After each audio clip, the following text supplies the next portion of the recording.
আসন্ন ত্রয়োদশ জাতীয় সংসদ নির্বাচনে মনোনয়নপত্র বাছাইয়ে রিটার্নিং কর্মকর্তার সিদ্ধান্তের বিরুদ্ধে আপিলের পঞ্চম দিনের কার্যক্রম শুরু হয়েছে। বুধবার সকাল 10টা 20 মিনিটে রাজধানীর আগারগাঁও নির্বাচন ভবনের অডিটোরিয়ামে এই আপিল শুনানি শুরু হয়। আজ আপিল নম্বর 281 থেকে 380 পর্যন্ত মোট 100টি আপিলের শুনানি অনুষ্ঠিত হবে। আপিল শুনানি চলবে বিকাল 5টা পর্যন্ত। এর আগে গত 4 দিনে 280টি আপিল শুনানি হয়েছে।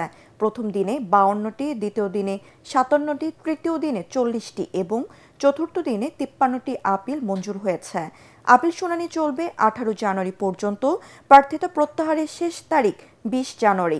রিটার্নিং কর্মকর্তা চূড়ান্ত প্রার্থী তালিকা প্রকাশ করে প্রতীক বরাদ্দ দেবেন 21 জানুয়ারি। আর নির্বাচনী প্রচারণা শুরু হবে 22 জানুয়ারি। 2026 ফুটবল বিশ্বকাপ শুরু হওয়ার 148 দিন আগে একদিনের ঝটিকা সফরে আজ ঢাকায় পৌঁছেছে বিশ্বকাপ ফুটবলের সোনালী ট্রফি। ফিফা বিশ্বকাপ ট্রফি ট্যুর বাই কোকাকোলার অংশ হিসেবে সকালে ঢাকায় আসে বিশ্বকাপ ট্রফি। কিংবদন্তি ফুটবলার আলেসান্দ্রো দেল পিয়েরোর হাত ধরে 3 জানুয়ারি বিশ্ব ভ্রমণ শুরু করে 2026 বিশ্বকাপ ট্রফি। তারই অংশ হিসেবে একদিনের জন্য ঢাকায় আসছে ট্রফিটি। এই সফরে ফিফার প্রতিনিধি হয়ে এসেছেন ব্রাজিলের 2002 বিশ্বকাপ জয়ী দলের defensive midfielder Gilberto D Silva. সংক্ষিপ্ত সফরে ট্রফি বহনকারী চার্টার বিমান পাকিস্তান ও ভারত হয়ে হযরত শাহজালাল আন্তর্জাতিক বিমানবন্দরে অবতরণ করে। ট্রফি গ্রহণ করে বাংলাদেশ ফুটবল ফেডারেশন বাফুফের সভাপতি তাবিদ আওয়াল।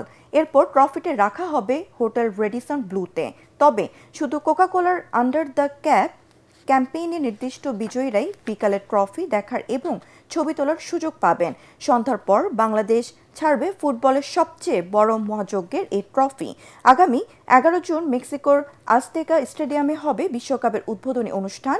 মেক্সিকো ছাড়াও এবারে বিশ্বকাপের আয়োজক কানাডা ও যুক্তরাষ্ট্র। থাইল্যান্ডে চলন্ত ট্রেনের উপর ক্রেন পড়ে 22 জনের মৃত্যু হয়েছে। এ সময় আহত হয় আরও অন্তত 79 জন। নাখন রাজচাসিমা প্রদেশের স্থানীয় পুলিশের বরাত দিয়ে সংবাদ মাধ্যম আল জাজিরা জানায়, ট্রেনটি থাইল্যান্ডের উভন রাজচাথানির উদ্দেশ্যে যাচ্ছিল। এ সময় নির্মাণাধীন একটি উচ্চগতির রেল প্রকল্পের ব্যবহৃত ক্রেন হঠাৎ চলন্ত ট্রেনের উপর আছড়ে পড়ে। এতে ট্রেনটি লাইনচ্যুত হয়ে আগুন ধরে যায়। দুর্ঘটনার পরপরই ঘটনাস্থলে উদ্ধার তৎপরতা শুরু হয়। পুলিশ জানিয়েছে, আগুন দ্রুত নিয়ন্ত্রণে আনা হয়েছে এবং উদ্ধার অভিযান চলছে। ধ্বংসস্তূপের ভিতরে আটকে পড়া যাত্রীদের বের করতে কাজ করছেন উদ্ধারকর্মীরা।